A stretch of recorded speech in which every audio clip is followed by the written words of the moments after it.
you, Madam Chair. Madam Administrator, the two cartels that are sending fentanyl into the United States are located in Mexico, aren't they? Yes, sir. And isn't it a fact that we could stop those cartels in their tracks if President López Obrador would invite American military and/or law enforcement personnel to come into Mexico and work with his military and law enforcement personnel? Senator, what I would say from my purview as the head of the DEA. But is my statement true or not? What I would say is that we're focused on the two cartels, who we believe are doing exactly what you say. They are responsible for the fentanyl coming Let me into ask the you United again. States. If President López Obrador invited the American military and/or American law enforcement officials to come into Mexico to work with the same in Mexico, we could stop the cartels, could we not? Hey folks, welcome back to the channel. If you love America, liberty, and telling it like it is, you're in the right place. Today, we're diving into a Senate hearing that honestly left my jaw on the floor, and not in a good way. Senator John Kennedy just put the DEA Administrator on the hot seat. And let me tell you, it exposed everything that's wrong with the Biden administration's approach to the border and the fentanyl crisis. Let's break this down. Senator, I believe this is a whole of government effort and has to be, including whether it's the military, us, FBI, Now, and others. Madam Administrator, I've listened to you here for almost an hour telling us how bad fentanyl is. Thank you for that, but we know. Yes, sir. I'm going to ask you a third time. If President López Obrador invited the American military and/or law enforcement personnel to come into Mexico and work with the same in Mexico, we could stop the cartels. Isn't that a fact? So, Senator, I can speak to the law enforcement side of this, and you just mentioned law enforcement. I believe that this is vital for both Mexico and the United States. Mexicans are dying as well, as we showed in the Chapitos. Well, then why don't we stop them? So Would it help? Let me ask you a fourth time. Would it help if President López Obrador, I don't think it's a complicated question, Madam Administrator. You're asking us for more money every year, more money, and it gets worse, worse, and worse. You know, in the real world, the nitty-gritty of the real world, when you fail, you get fired. In government, when you fail, you get more money because obviously you need it. Now, let me ask you a fourth time. If President López Obrador, and I'd appreciate an answer, if President López Obrador invited the American military and/or law enforcement personnel to come into Mexico and work with his, we could stop the cartels, couldn't we? I believe, Senator, that we can stop the cartels. Okay, have you made that suggestion to President Biden? If I could, I believe that we can stop the cartels by Have you made that suggestion to President Biden? Senator, I have been very vocal in the whole of government setting on the importance of fentanyl, and all of us using every single effort and authority that we have. Why hasn't President Biden done it? I mean, this is the way the American people, whose sons and daughters are dying, look at it. Our economy is $23 trillion. Mexico's economy is $1.3 trillion. Ours is 18 times bigger. We buy $400 billion every year from Mexico. Without the people of America, Mexico, figuratively speaking, would be eating cat food out of a can and living in a tent behind an outback. So why don't you and the president, embarrassing no one, get on the phone and call President López Obrador and make him a deal he can't refuse to allow our military and our law enforcement officials to go into Mexico and work with his to stop the cartels? Why don't you do that?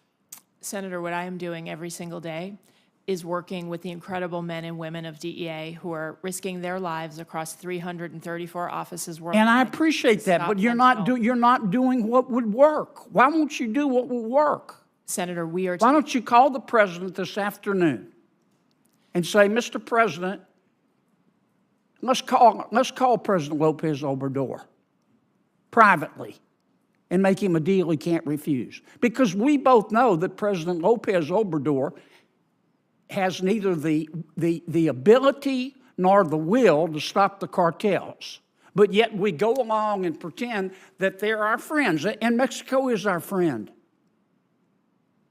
But he has criminal organizations that are killing our people, and you know how to stop it, and the president does.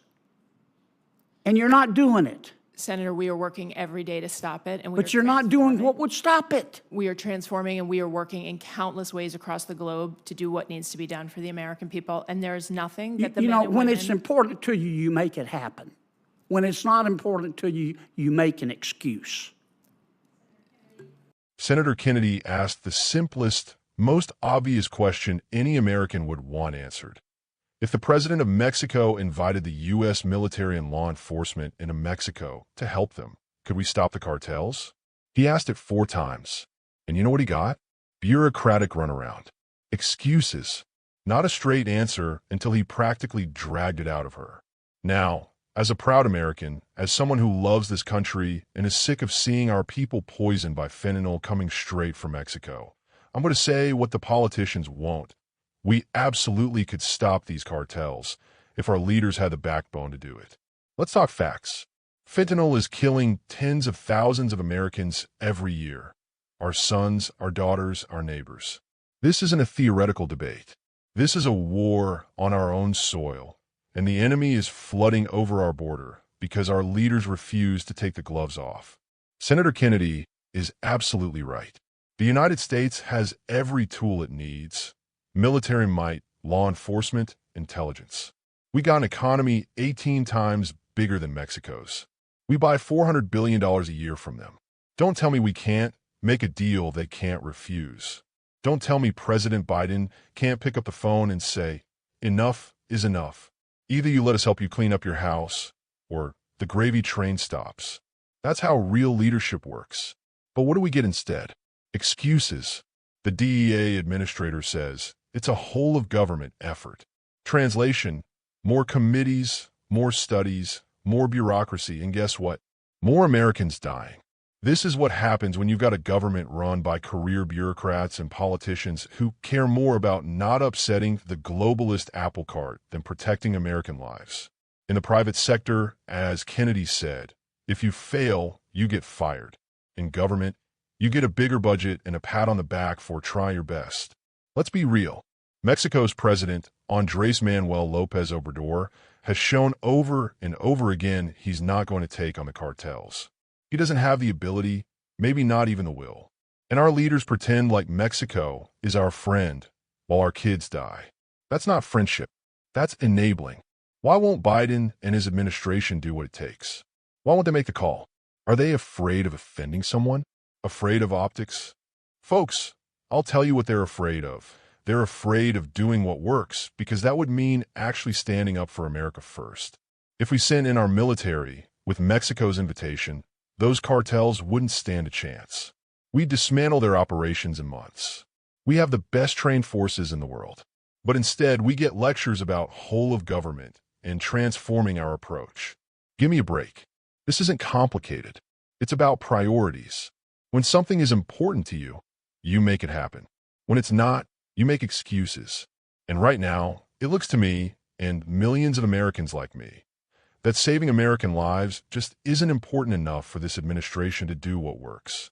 So here's my message to President Biden, the DEA, and every so-called leader in Washington. Stop with the excuses. Stop pretending. Pick up the phone. Make the deal. Send in the help. And if Mexico doesn't like it, they can learn to live without the $400 billion American consumers send them every year. Because our children matter more than their hurt feelings. Senator Kennedy, thank you for asking the tough questions. To the DEA and the Biden administration, Americans are watching. We're not buying the excuses anymore. If you agree, share this video, hit like, and tell Washington to put America first and stop the cartels. Now, stay strong. Stay free. God bless America.